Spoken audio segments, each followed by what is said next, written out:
નજીવા રૂપિયાની લાલચમાં તમે તમારા બેંક એકાઉન્ટ ઉપયોગ કરવા આપતા નહીં। ગુજરાત પોલીસ અને ગુજરાત ફર્સ્ટ ફરી એકવાર ભારપૂર્વક આ દર્શક મિત્રોને સમજાવે છે, કેમ કે નજીવા રૂપિયાની લાલચમાં સાયબર ગઠિયાઓ ખૂબ જ એક્ટિવ બન્યા છે અને લોકોને શિકાર બનાવી રહ્યા છે।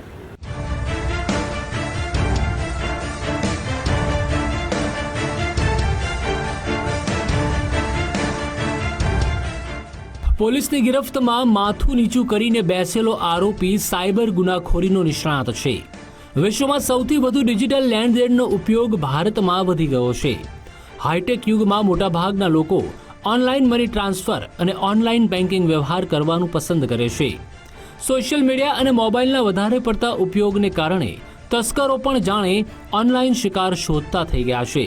ગુજરાતના અંતરિયાળ જિલ્લાઓમાં પણ ઓનલાઈન ફ્રોડ થકી મસમોટી રકમની ઠગાઈ આચરવામાં આવતી હોવાના બનાવ વારંવાર વધતા જાય છે। બનાસકાંઠામાંથી છૂટા પડીને નવા બનેલા વાવ થરાદ જિલ્લામાં પોલીસે સાયબર ફ્રોડ આચરતા ગુનેગારો પર કાયદાનો ગાળિયો બરાબરનો કસ્યો છે। ઓનલાઈન પોર્ટલ પર મળેલી સૂચના આધારે પોલીસને વાવ થરાદમાં 74 બેંક ખાતા ધારકોની રૂપિયાની હેરાફેરીમાં સંડોવણી હોવાની જાણકારી મળી, જે પૈકી 5 કેસમાં એટીએમથી રકમ ઉપાડવામાં આવી હતી, તો ચેક મારફતે કેટલાક કેસમાં પૈસાની હેરાફેરી કરવામાં આવી હોવાનું સ્પષ્ટ થયું છે। વાવ પોલીસ સ્ટેશને 2 ખાતા ધારકો સામે પોલીસ ફરિયાદ નોંધીને બંને આરોપીઓની ધરપકડ કરવામાં આવી છે, જ્યારે થરાદ પોલીસ સ્ટેશનમાં નોંધાયેલા એક ગુનામાં પણ એક શખ્સની ધરપકડ કરીને આગળની તપાસ હાથ ધરવામાં આવી છે।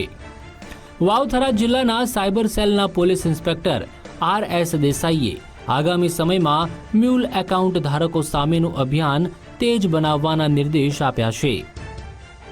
જે આ એકાઉન્ટ હોલ્ડરને ચેક કરતા વાવ પોલીસ સ્ટેશનમાં એક CR નંબર 499/25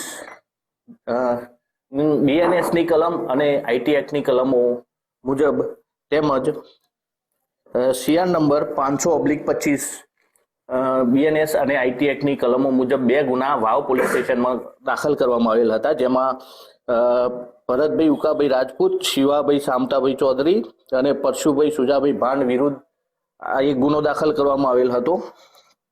ત્યારબાદ વાવ પોલીસ સ્ટેશનમાં શિવાભાઈ શામતાભાઈ ચૌધરી અને પરશુભાઈ સુજાભાઈ ભાંડ નાઓ વિરુદ્ધમાં બીજો એક ગુનો રજીસ્ટર કરવામાં આવેલ હતો અને થરાદ વિસ્તારના ચેક કરતા થરાદ પોસ્ટેમાં 662/51/2025 અને જેમાં BNS અને IT એક્ટ મુજબ કલમો મુજબનો ગુનો દાખલ કરી અને વિનોદભાઈ શંકરભાઈ પરમાર, પરશુભાઈ સુજાભાઈ ભાન અને વિક્રમ રાજપૂત નાઓ વિરુદ્ધ ગુનો દાખલ કરી અને આગળની તપાસ હાથ ધરવામાં આવેલ છે।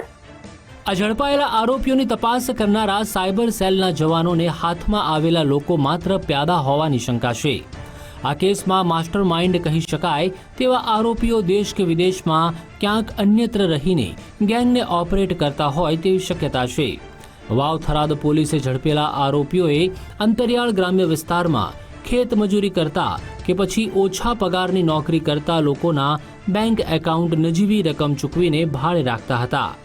ઓનલાઈન ખરીદી કે નાણાકીય હેરફેર થકી લોકોને કિંમતી સમય અને ઈંધણનો બચાવ કરવામાં સુગમતા રહે છે, પરંતુ OTP નંબરની ગુપ્તતા જાળવવામાં કે પછી દસ્તાવેજ સંબંધિત નાની બેદરકારી પણ બેંકનું ખાતું ગણતરીની સેકન્ડોમાં ખાલી કરી શકે છે। સામાન્ય લોકોના પરસેવાની કમાણી ચાઉ કરી જનારા સાયબર ઠગાઈ રેકેટના મૂળ સુધી પહોંચવાની દિશામાં વાવ થરાદ સાયબર સેલે તપાસની ગતિ ઝડપી બનાવી છે। યશપાલ સિંહ વાઘેલા, ગુજરાત ફર્સ્ટ, વાવ થરાદ।